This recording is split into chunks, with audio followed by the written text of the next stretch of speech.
Hi everyone, कैसे हो सारे। होप आप लोग जहाँ भी होंगे अच्छे होंगे। आज की इस वीडियो में हम लोग बात कर लेते हैं सेंट जेवियर्स कॉलेज कोलकाता के बारे में और यूजी एडमिशन 2025 से रिलेटेड हम लोग बात करेंगे। ठीक है, अब आपका 2025 आ चुका है और जिनको भी Saint Xavier's College autonomous Kolkata में एडमिशन लेना है तो उनके लिए ये वीडियो है और आप सभी के लिए अब इन्फॉर्मेशन आते रहेगा। ठीक है, इस चैनल पे यूजी एडमिशन से रिलेटेड। तो देख सकते हो यहाँ पे हम लोग बात करने वाले हैं कि अंडर ग्रेजुएट जो कोर्सेज हैं यहाँ पे कौन कौन से कोर्सेज जो ऑफ़र किया जाता है इस कॉलेज में। ठीक है, ये ध्यान रखिए, ये कॉलेज यूनिवर्सिटी ऑफ कलकत्ता से अफिलिएटेड है और यहाँ पे यूजी कोर्सेज का वेरियस कॉम्बिनेशन यहाँ पे ऑफ़र करवाया जाता है। तो आइए इसी से रिलेटेड हम लोग बात करेंगे कि कोर्सेज यहाँ पे कौन कौन सा ऑफ़र किया जाता है और उसके बाद एडमिशन प्रोसेस क्या होता है। जो भी कोर्सेज यहाँ पे ऑफ़र किया जाता है यूजी कोर्सेज का, तो यहाँ पे एडमिशन प्रोसेस क्या रहने वाला है। ठीक है, तो इसी से रिलेटेड बात कर लेंगे और टॉपिक हम लोग का यही कवर रहेगा कि जितने भी यूजी कोर्सेस है उसका कितने मतलब लिस्ट क्या है और एडमिशन प्रोसेस क्या रहने वाला है सारे कोर्सेज का। ठीक है, तो वीडियो का एंड तक आप बने रहिए, सारा इन्फॉर्मेशन आपको मिलने वाला है। जाहिर सी बात है, आप यहाँ पे एडमिशन लेने वाले हो तो कोर्सेज़ के बारे में नॉलेज ले लेना और एडमिशन प्रोसेस से रिलेटेड आपका नॉलेज लेना काफ़ी ज़रूरी हो जाता है, क्योंकि आपको अगर जानकारी नहीं रहेगा तो आप यहाँ पे एडमिशन कैसे ले पाओगे। ठीक है, अभी एडमिशन स्टार्ट होने में टाइम है तो आपके लिए धीरे धीरे वीडियो आते रहेगा ताकि आपका जो भी कन्फ्यूजन रहेगा वो दूर हो जाएगा। ठीक है, चलिए हम लोग अब अपने टॉपिक पे आते हैं और वन बाय वन जो भी आपके लिए जानकारी है वो आपको बताने की कोशिश किया जाता है। तो यूजी कोर्सेज़ का लिस्ट हम लोग देख लेते हैं सबसे पहले। तो देख सकते हो यहाँ पे बीकॉम ऑनर्स ऑफ़र किया जाता है, यानी बैचलर ऑफ कॉमर्स, और यहाँ पे 2 शिफ्ट में आपका क्लासेस होता है। तो जो जो मॉर्निंग शिफ्ट है वो सिर्फ बॉयज़ के लिए है, इसमें गर्ल्स अलाउड नहीं होती है। उसके बाद जो इवनिंग शिफ्ट है वो कोएड है, यानी बॉयज़ और गर्ल्स के लिए दोनों के लिए रहता है। तो यानी बीकॉम के लिए बॉयज़ के लिए अच्छा खासा मतलब सीटों की संख्या रह जाती है, क्योंकि वो मॉर्निंग में भी ले सकते हैं और इवनिंग में ले सकते हैं। ठीक है, और मतलब इवनिंग में थोड़ा सा कट ऑफ ज़्यादा जाता है एज़ कम्पेयर टू मॉर्निंग। ठीक है, क्योंकि कोएड में ज़्यादातर स्टूडेंट चाहते हैं एडमिशन लेना।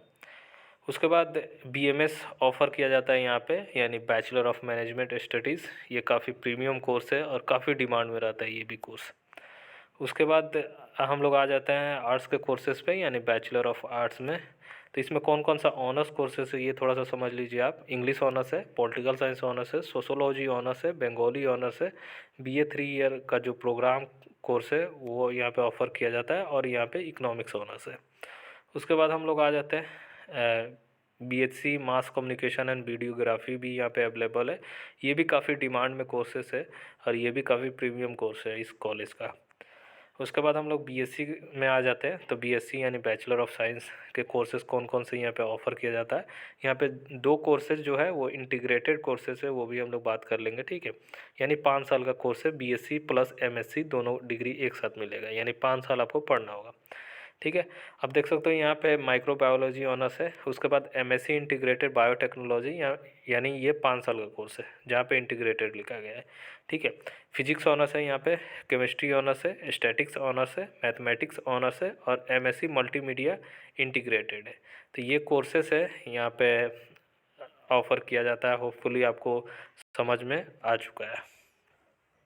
चलिए हम लोग अब बात कर लेते हैं एडमिशन प्रोसेस से रिलेटेड कि जो एडमिशन प्रोसेस है कोर्सेज़ का वो कैसे यहाँ पे होता है। तो आपके सामने कोर्सेज़ वाइज एडमिशन प्रोसेस दिख रहा है, तो आइए हम आपको समझा देते हैं अच्छे से। ठीक है, अगर आपको ये वाला स्लाइड चाहिए जो भी मैंने स्लाइड आपको दिखाया है, तो डिस्क्रिप्शन में क्या कर देता हूँ, पीडीएफ में कन्वर्ट करके लिंक डाल देता हूँ। ठीक है, वो डायरेक्ट आप लिंक से ओपन करना, आप ड्राइव का लिंक है, डायरेक्ट ओपन करना, आप डाउनलोड कर सकते हो। ठीक है, एक्सेस सभी के लिए मैं ओपन कर देता हूँ। ठीक है, उसके द्वारा आप डायरेक्ट डाउनलोड कर लीजिएगा। अब देख लीजिए यहाँ पे बीकॉम ऑनर्स का जो एडमिशन यहाँ पे होता है टोटली मेरिट बेस होगा, यानी क्लास 12 के मार्क्स के बेसिस पे होगा। ठीक है, तो उसी के अकॉर्डिंग आपका मतलब मार्क्स रहना चाहिए। तो यहाँ पे कट ऑफ काफ़ी हाई जाते हैं। ठीक है, तो अगर कट ऑफ से रिलेटेड वीडियो चाहिए ना आपको, तो ज़रूर आप हमें बताना, मैं सेपरेटली हर कोर्सेज़ का अलग अलग वीडियो बना दूंगा। ठीक है, उसमें काफ़ी डिटेल में हम लोग बात कर लेंगे बाद में। ठीक है, अब आइए आ जाइए आप बीएमएस कोर्सेज़ पे, यानी बैचलर ऑफ मैनेजमेंट स्टडीज़। तो यहाँ पे इंट्रेंस और मेरिट बेस के बेसिस पे होता है, यानी इंट्रेंस भी आपको देना पड़ेगा और मेरिट बेस के बेसिस पे होगा। अब ये सोचिएगा इंट्रेंस ना दे के हम लोग मेरिट बेस के बेसिस पे ले एडमिशन, तो ऐसा नहीं होता है। आपको इंट्रेंस में अपीयर होना ज़रूरी है, ठीक है। अब वेटेज थोड़ा सा समझ लीजिए, 50% जो वेटेज है वो इंट्रेंस का वेटेज है, और 50% जो वेटेज रहेगा वो क्लास 12 के मार्क्स के बेसिस पे होगा, ठीक है। तो वो लोग ऑटोमेटिकली कन्वर्ट कर देंगे, ठीक है। आपका एंट्रेंस जो होगा ना उसके मार्क्स और क्लास 12 के मार्क्स दोनों को मतलब वो लोग कंबाइन करके एक मेरिट आपका तैयार कर देंगे। पर क्या है कि इंट्रेंस देना कंपलसरी है, ये ध्यान रखिएगा आप। ये सोचिएगा इंट्रेंस ना दे के क्लास 12 के ही मार्क्स पे एडमिशन हो जाता, नहीं हो पाएगा। और दोनों अच्छा खासा अहम योगदान निभाती है, तो इसलिए एंट्रेंस देना काफ़ी ज़रूरी हो जाता है, ठीक है। उसके बाद आइए बीए का जो भी ऑनर्स सब्जेक्ट है, जो मैंने इससे पहले वाला स्लाइड में दिखाया, सारे सब्जेक्ट का जो एडमिशन होगा मेरिट बेस होगा, यानी क्लास 12 के मार्क्स के बेसिस पे होगा। उसके बाद BSc mass communication and videography का इंट्रेंस होता है, यानी इंट्रेंस के बेसिस पे होगा, और क्लास 12 का भी वेटेज यहाँ पे जो लिया जाता है, तो यानी 50% जो रहेगा वेटेज इंट्रेंस का रहेगा, और 50% जो वेटेज रहेगा वो क्लास 12 के मार्क्स के बेसिस पे होगा, जैसा बीएमएस का है, ठीक है। उसके बाद बीएससी का जितने भी ऑनर्स सब्जेक्ट है उसका भी एडमिशन जो रहेगा मेरिट बेस होगा, यानी जो भी आपका क्लास 12 का मार्क्स है उसी के बेसिस पे होगा, ठीक है। होपफुली ये कोर्सेज वाइज आपका एडमिशन से रिलेटेड ये समझ में आ चुका है। तो यही आपका एडमिशन प्रोसेस रहता है। लास्ट ईयर ऐसा ही हुआ था, होपफुली इस साल भी ऐसा ही रहने वाला है, ठीक है। तो ये चीज़ें आपको समझ में आ चुका है। अब सवाल ये आ रहा होगा कि भैया एडमिशन कब से स्टार्ट होगा। तो एडमिशन स्टार्ट होने में अभी अच्छा खासा टाइम है, ये मान के चलो आप मई से पहले आपका एडमिशन स्टार्ट नहीं होने वाला है। लास्ट ईयर मई में ही ये स्टार्ट हुआ था, ठीक है। तो इस साल भी मई से पहले आपका एडमिशन नहीं स्टार्ट होगा, ठीक है। यानी जब तक आपका हाथ में रिजल्ट नहीं आ जाता तब तक वो लोग कैसे एडमिशन स्टार्ट करेंगे, क्योंकि मेरिट बेस बहुत सारे कोर्सेज का एडमिशन लेना है, और जिनका एंट्रेंस भी है उसमें भी कुछ वेटेज लिया जा रहा है क्लास 12 का। तो जाहिर सी बात है आपके पास रिजल्ट नहीं आएगा तब तक वो लोग एडमिशन स्टार्ट नहीं करते हैं। अगर स्टार्ट भी हो जाता है ना, जैसे लास्ट ईयर स्टार्ट हुआ 2024 में, तो उसमें क्या डायरेक्ट उन्होंने बोल दिया कि अगर जिनका रिजल्ट नहीं आया है तो वो लोग अप्लाई नहीं करेंगे, जब तक रिजल्ट आएगा तब आप अप्लाई करना।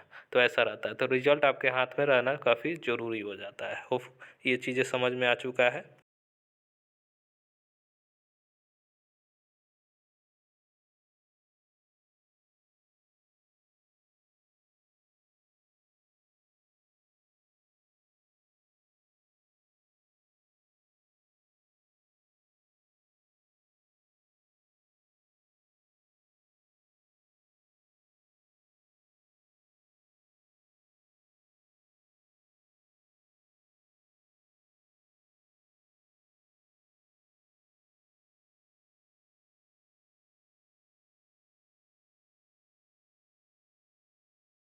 आपके ऊपर डिपेंड करता है, ठीक है। चलिए बाय ऑल ऑफ यू।